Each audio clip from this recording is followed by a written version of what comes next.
Hello दोस्तों, नमस्ते। मैं रेखा आपको स्वागत करती हूँ मेरे ब्लॉग में, रेखा ब्लॉग में।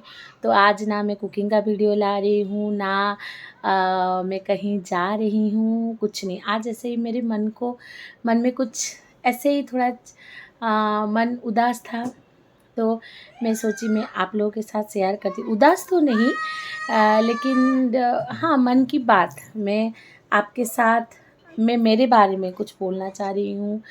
कि आपको थंबनेल से पता चल गया होगा कि मैंने थंबनेल में लिखा है। देखिए, पहला चीज़ है कि मैं एक पूरा हाउसवाइफ थी, अभी भी हूँ। और पहले जो मेरा जो बैकग्राउंड है, जो मेरे मम्मी पापा जहाँ पे मैं रहती थी उड़ीसा में, वहाँ पर मेरा घर बड़ा फैमिली था। 2 भाई 2 बहन हम लोग थे। मम्मी पापा, तो एक भाई मेरा किडनी की वजह से 10 साल पहले उसका डेथ हो गया, अभी बड़ा भाई। उसके बाद मेरे नीचे मेरी बहन अपना उड़ीसा में सेटल है। उसके हस्बैंड गवर्नमेंट जॉब करते हैं। मेरा भाई वहाँ पे बिजनेस करता है।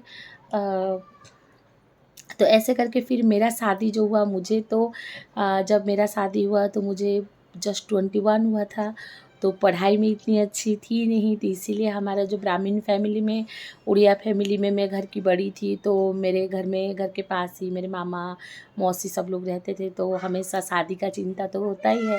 तो उसी हिसाब से कि नहीं नहीं, उसको शादी करवा दो, शादी करवा दो। तो जैसे मेरा फिर शादी हो गया, आप सोच ही सकते हो। अभी हम लोग अगर मेरी बेटी को 21 साल में शादी करूँगी तो वो तो घर ही छोड़ के भाग जाएगी, लेकिन तब तक तो हमको इतना पता नहीं था।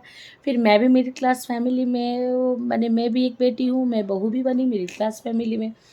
उसके बाद चलते चलते चलते आज मैंने वही सब चीज़, मुझे पुराना याद आ गया, तो मैं आप लोगों के साथ शेयर करना। आप लोगों को अच्छा लगेगा नहीं लगेगा मुझे नहीं जानती, लेकिन मेरी मेमोरी के लिए मैं ये हर एक जो हाउसवाइफ 10 में से एक को भी मेरी बात टच तो करेगी। मुझे लगता है कि हम लोग का जो ख्वाब, तब तक मेरा ऐसा कुछ ख्वाब नहीं था कि मैं कुछ करूँगी, क्योंकि मैं मेंटली सेटल थी कि मैं हाउसवाइफ हूँ और जाके भी मुझे हाउसवाइफ ही बनना है। जो कि मेरी सासू माँ वर्किंग लेडी हैं, वो टीचर थी। मेरे हस्बैंड तब बिज़नेस करते थे। फिर मेरा शादी 21 साल में हो गया, मेरे हस्बैंड को 26 ईयर्स हुआ था। तो हम दोनों, ना उनको कुछ नॉलेज था ना मुझे कुछ नॉलेज था कि घर गृहस्थी क्या होते हैं, बच्चे। फिर देखते देखते देखते मुझे 21 साल में शादी हो गया, तो 22 साल में मेरी बड़ी बेटी, पहला ये में वो मैं कंसीव कर गई। 21 साल में जो तुरंत शादी के बाद कंसीव कर गई। उसके बाद मेरी बड़ी बेटी हुई। मेरी बड़ी बेटी 3 साल के बाद मेरी छोटी बेटी हुई। ऐसे करते करते करते मैंने जान ही नहीं पाई। देखते देखते देखते मेरा समय चला गया। और ऐसे ही करते करते करते देखिए, आज फिर मैं इधर उधर, आपको तो पता है कि प्राइवेट जॉब मतलब तो टेंशन होता ही है। फिर भी हम लोग इधर उधर जॉब चेंज किया तो एक जगह जाओ, और एक जगह जॉब चेंज किया कि कहीं पे ट्रांसफ़र हो गया तो जाओ। तो ऐसे करते करते करते करते ना, मैं और मेरी लाइफ के बारे में कभी नहीं सोची कि मैं पहले जब शादी नहीं भी हुआ था, मेरे मन में ये नहीं आया कि हो सकता था मैं अगर कुछ और पढ़ी लिखी होती तो मैं कुछ जॉब कर पाती, तो वो भी तो मेरे हस्बैंड को थोड़ा सपोर्ट मिल जाता। उस टाइमिंग में तो वो सब दिमाग में आया ही नहीं था, क्योंकि बहुत छोटी उम्र से शादी हो गया। उसके बाद मैंने घर गृहस्थी संभालना चालू कर दिया, बच्चे हो गए। फिर मेरे बच्चे बड़े हो गए। फिर मैंने देखिए भुवनेश्वर में रही। उसके बाद मेरे हस्बैंड का कलकत्ता ट्रांसफ़र हो गया, जो कि जब मैं कलकत्ता आई तो मेरा थोड़ा सा भी मन नहीं था मेरा कलकत्ता आने का। फिर मैं कलकत्ता आई, लेकिन देखिए जो होना होता है ना वो होता है। फिर भगवान की दया से मेरा थोड़ा हिंदी अच्छा था, तो मैं उनको ही थैंक्स करूँगी, अभी भी थैंक्स करूँगी वो मैडम को, और एक वो जिनको मिलाए थे उनको। तो काकीमा मैं उनको बोलती हूँ, पोलोमी मैम करके आज मैं उनका नाम। तो उनको जब मैं देखी, वो मुझे बोले कि दीदी आप हिंदी अच्छा बोलती हो तो आप हिंदी ट्यूशन करो। और भगवान की दया से मैं तब से लेके शुरू किया। मैं सबके, देखिए स्टार्टिंग से तो मेहनत सभी को करना पड़ता है ना, मैं सबके पास गई, मैं बोली मैं ट्यूशन पढ़ाऊँगी सबके।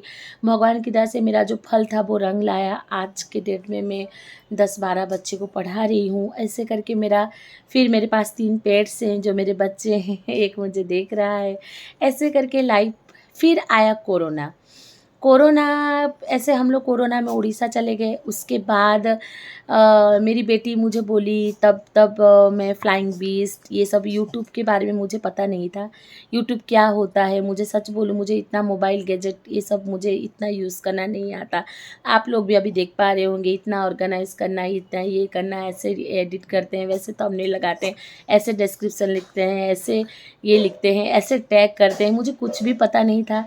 मेरी छोटी बेटी मुझे बोली, देखो मम्मी ये फ्लाइंग बिस्ट, तब तक मैं गौरव सर का जो था फ्लाइंग बिस्ट वो मुझे मेरी बेटी ने दिखाया। उसके बाद धीरे धीरे करके 1 साल तक तो मैं उड़ीसा में 2-3 महीना तक जो पूरी लॉकडाउन था तब मैं रही थी, मार्च के महीने में। फिर मैं वो देखी, देखते फिर मैं पता नहीं वो मेरा एक आदत सा बन गया यूट्यूब देखना पड़ा। मैं कभी नहीं देखती थी यूट्यूब। फिर उसके बाद मेरा एक आदत सा बन गया, फिर मैं टाइम निकालने लगी, एक नशा जैसा हो गया यूट्यूब। अभी 1 साल के पहले ऐसे ही जैसे सब लोग यूट्यूब से देखिए, सब लेडीज़ को इच्छा लगता है, जितने भी हस्बैंड लोग पैसा दें, लेकिन इच्छा तो सबके मन में रहता है कि हम लोग भी कुछ कमाएं। जब इतना अपॉर्चुनिटी खुल रहा है, सबके लिए आ रहा है, तो हम लोग एक ट्राई करने में क्या हो सकता है। देखिए अभी मेरा वीडियो मैं अभी नई स्टार्ट कर रही हूँ, मुझे और 5 साल 10 साल कितना दिन लगेगा आप लोग का सपोर्ट मिलने में, आप लोग का प्यार मिलने में, मुझे वो नहीं पता। लेकिन फिर भी एक मन में इच्छा जगी रहती है, हो सकता है कल मुझे सब लोग पसंद करने लगे, हो सकता है मुझे आता भी नहीं, मैं बहुत जन से डांट भी खाती हूँ कि तू ऐसे ऑर्गेनाइज नहीं करती, वैसे नहीं करती, वैसे नहीं करती, अच्छा नहीं बोल पाती, ये नहीं बोल पाती, वो नहीं बोल पाती। लेकिन सच बोलूँ मैं वो नहीं सोचती हूँ, मैं वो सब नहीं सोचती हूँ। मैं सोचती हूँ कि चलो कर लो, जो होगा होगा, जो देखा जाएगा, जो जो मेरे नसीब में होगा होगा। बस यही कर कर के मैं ना आगे बढ़ रही हूँ, विश्वास करिए। और जो जो भी मुझे थोड़ा बहुत, मैं जब यूट्यूब भी शुरू किया तो मेरे को भी बहुत जन का सपोर्ट मिला। मैं जहाँ रहती हूँ मेरे बहुत सारे फ्रेंड्स लोगों ने मुझे सपोर्ट किया, मेरे रिलेटिव्स लोगों ने मुझे सपोर्ट किया। मेरी बहन का भी यूट्यूब है, हम दोनों मिलके फिर हम दोनों जेहेतु हाउस वाइफ है, हम दोनों फिर बोले नहीं चल करते हैं, नहीं होगा तो नहीं होगा, किस्मत का बात है, सबको तो नहीं मिलता है। लेकिन ये चीज़ मान के तो हार नहीं बैठनी चाहिए। देखिए मैं दिन भर ट्यूशन भी करती हूँ। हाँ, मैं इतना ऑर्गेनाइज़ नहीं कर पाती हूँ, क्योंकि देखिए मैं सुबह से रात तक मैं 10 से 12 घंटा 10 घंटा मैं बाहर रहती हूँ, और आने के बाद मेरा उतना और पेशेंस नहीं रहता। बच्चे लोग को पढ़ाना, आपको भी पता है छोटे बच्चे लोग को पढ़ाना कितना मुश्किल का काम है, तो इसी वजह से मैं नहीं कर पाती हूँ इतना सारा। और जब भी टाइम मिलता है ना, सो जाती हूँ मैं, और तो मुझे इतना टाइम नहीं, और रात को बैठ के यूट्यूब देखती हूँ तो इतना टाइम मिल पाता है। लेकिन मैं थोड़ा इतना ऑर्गेनाइज हूँ नहीं, मैं टू बी फ्रैंक, क्योंकि मैं झूठ नहीं बोलना चाह रही हूँ। और फिर भी मुझे लगता है कि नहीं, सपोर्ट मिलेगा, सबका सपोर्ट एक ना एक दिन तो मिलेगा, एक ना एक दिन तो सीखूंगी। ऐसे करके मैं मेरा लाइफ को चला रही हूँ। तो इसीलिए मैं सोची नहीं, आज आप लोग के साथ शेयर करती हूँ। देखिए मुझे बहुत इच्छा है कि मैं कुछ कर पाऊँ मेरे मम्मी पापा के लिए, मेरे हस्बैंड के लिए। मैं भी चाहती हूँ कि मैं उनके साथ एक सपोर्टर, ऐसा एक दिन आए कि जब मैं भी बोल सकूँ कि नहीं, एक उनको स्ट्रेंथ देने के लिए, हस्बैंड को स्ट्रेंथ देने के लिए मैं जानती हूँ कि मुझे बहुत मेहनत करनी पड़ेगी, जो कि मैं करूँगी। और ट्यूशन भी मैं ट्यूशन नहीं छोड़ सकती हूँ, क्योंकि ट्यूशन के लिए मुझे वजूद मिला, यहाँ पे आई मुझे ट्यूशन। मैं जब ट्यूशन किया मुझे सब लोग जाने, तो इसलिए मैं ट्यूशन को कभी नहीं छोड़ सकती हूँ। जितने बच्चे मिले, जो मिले। और आप लोग को पता है बच्चे लोग का हायर स्टडी में पैसा का कितना ज़रूरत होता है, और हम लोग तो मिडिल क्लास फैमिली है, हम लोग तो पैसा जुटा के ही बच्चे लोग को पढ़ाना है। तो ऐसे करके मेरा लाइफ जो है वो चल रहा है। तो प्लीज़ ऐसा कुछ ये नहीं करिएगा, देखिएगा। मैं चेष्टा तो कर ही रही हूँ कि अच्छा वीडियो आप लोग के पास लाने के लिए, जितना भी मेरे से बन सकता है। हमेशा बाहर नहीं जा पाती हूँ, क्योंकि हाउसवाइफ हूँ। घर में ट्यूशन, क्योंकि ट्यूशन में ही आधा टाइम चला जाता है। रविवार एक दिन मिलता है, वो एक दिन में घर सफाई थोड़ा बहुत जो पेंडिंग काम रहता है वो करती हूँ, और उसके बाद भी टाइम निकाल के वीडियो थोड़ा बना रही हूँ। प्लीज़ वीडियो को देखिएगा, लाइक करिएगा, सपोर्ट करिएगा और सब्सक्राइब करिएगा। यही मेरी मन की थोड़ी बात थी, तो प्लीज़ मेरी बात का बुरा नहीं मानिएगा। ये मेरे मन को जो थोड़ा बहुत है मैं आपके सामने बोल रही हूँ, इसी वजह से। तो ये मेरी बात को सुनिएगा, और एक किसी के भी 10 में से एक जन को भी टच करिए तो वो एक सुंदर सा कमेंट दीजिएगा। और मैं कुछ नहीं बोल पा रही हूँ, और चेष्टा करूँगी आप लोग के लिए अच्छा ब्लॉग, अच्छा मुझे नहीं पता कि कंटेंट किसे कहते हैं, कैसे कंटेंट बनाते हैं, क्या मैं टॉपिक लेके आऊँ। बस जो मेरा दिल करता है मैं वैसे ला देती हूँ आप लोग के सामने। तो इसीलिए प्लीज़ इसको देखिएगा।